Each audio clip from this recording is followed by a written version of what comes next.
हे guys, welcome back once again. मैं आशीष दांगी आपका स्वागत करता हूँ इस नई वीडियो में। आज हम बात करेंगे अपने बॉडी के बारे में, ये कैसे वर्क करती है और क्यों हम कभी कभी काफ़ी मोटिवेटेड फील करते हैं और कभी कभी हम बहुत ही डीमोटिवेटेड फील करते हैं, बहुत लो फील करते हैं।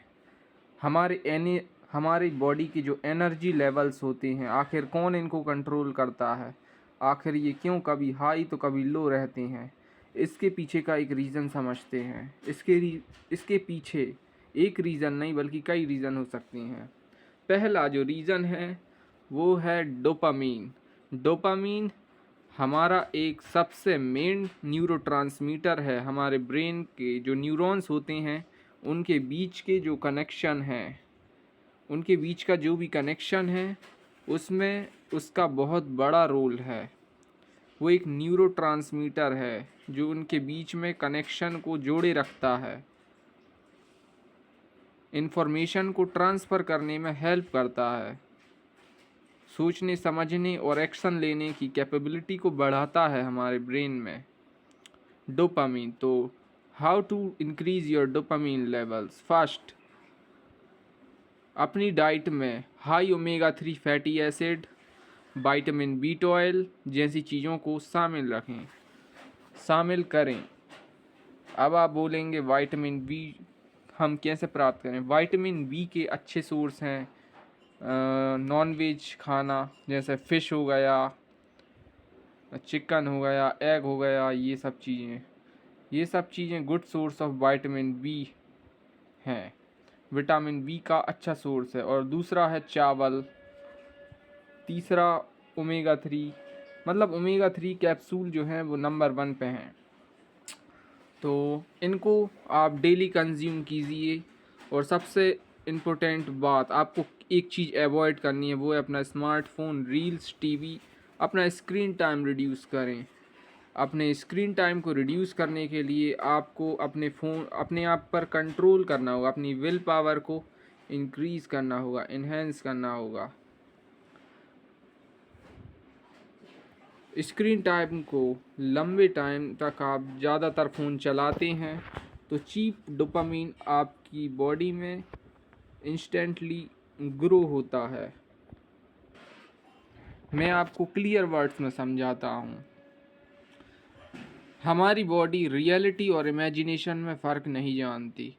जब हम रील में कोई अच्छी फिज़ीक देखते हैं, किसी को तेज़ दौड़ता हुआ देखते हैं या अच्छे लुक्स को देखते हैं बिना उस पर काम किए, तो हमारी बॉडी को वैसा ही फील होता है जैसा कि उसे असली लाइफ में पा लेने पर होता है। जो डोपामीन रिलीज़, वही डोपामीन हमें सस्ते दाम में मिल जाता है केवल रील्स देखकर। तो अब हमारी बॉडी लेज़ी हो जाती है, हमारा ब्रेन आलसी हो जाता है, उसे कुछ भी करने का मन नहीं होता, वो सोचता है सब कुछ मिल तो रहा है। बस इसीलिए आज का युवा पीछे रह गया है, केवल और केवल स्मार्टफोन की बदौलत। तो आप ये जो नई नई इंस्टाग्राम रील्स चल रही हैं, एटीट्यूड स्टेटस टाइप की, और अच्छे अच्छे गाने चल रहे हैं जिनको सुनकर बहुत मज़ा आता है कुछ समय के लिए, ऐसे गानों को आप अवॉइड करें। बहुत अच्छी अच्छी रील्स को भी आप अवॉइड करें। आप महीने में एक आध बार देख लें, कोई दिक्कत नहीं है, लेकिन उन्हें डेली कंज्यूम करना बहुत बुरी, it's very bad for your health. आप अपनी हेल्थ को ख़राब कर रहे हैं अगर आप ज़्यादा मोबाइल का यूज़ कर रहे हैं तो। ज़्यादा गेमिंग भी हार्मफुल है। आप रियल में कोई काम करें, रियल टास्क बनाएं, आप मैथ सॉल्व करें, फिज़िक्स सॉल्व करें, केमिस्ट्री, बायोलॉजी। दिमाग के लिए करने को बहुत कुछ है, बस आपको रियल में करना है। आपको फ़ोन में नहीं देखना है। फ़ोन में देखेंगे तो आप पीछे रह जाएंगे। आप रियल लाइफ में करिए इम्प्लीमेंट चीज़ों को। फ़ोन चलाने का एक और बड़ा नुकसान है, वो है स्लीप साइकिल डिस्टरबेंस। आपको टाइम पर नींद नहीं आएगी अगर आप फ़ोन चलाएंगे तो। ओवर एक्टिव हो जाएगा आपका ब्रेन।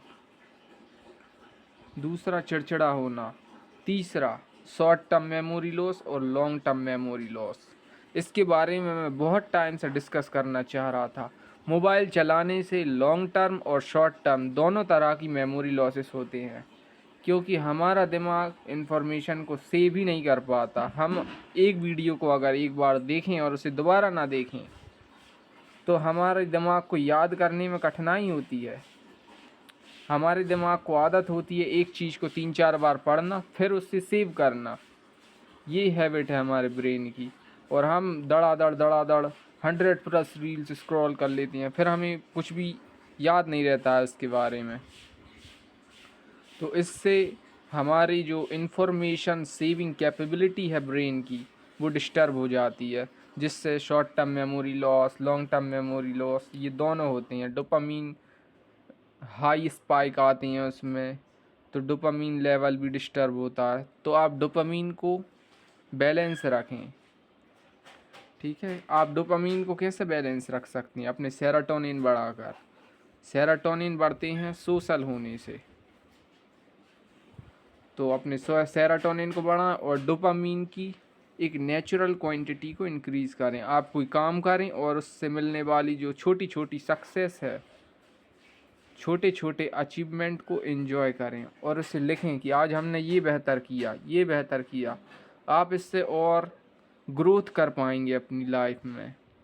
कहते हैं सीखने की उम्र ख़त्म नहीं होती, रास्ते कभी ख़त्म नहीं होते, बस इंसान हार मान जाता है। मेडिटेशन बहुत अच्छा है फोकस इंक्रीज़ करने के लिए, तो आप डेली मेडिटेशन भी कर सकते हैं। और 10 मिनट का जो नैप होता है वो आपकी परफॉर्मेंस को और बूस्ट करता है, आपका जो वर्क ऑफ प्रोडक्ट है उसको भी बेहतर बनाता है, मतलब आपकी काम करने की क्षमता को 2x फास्टर करता है 10 मिनट का नैप। आई होप आपको इस वीडियो से बहुत कुछ सीखने को मिला होगा। Thank you so much.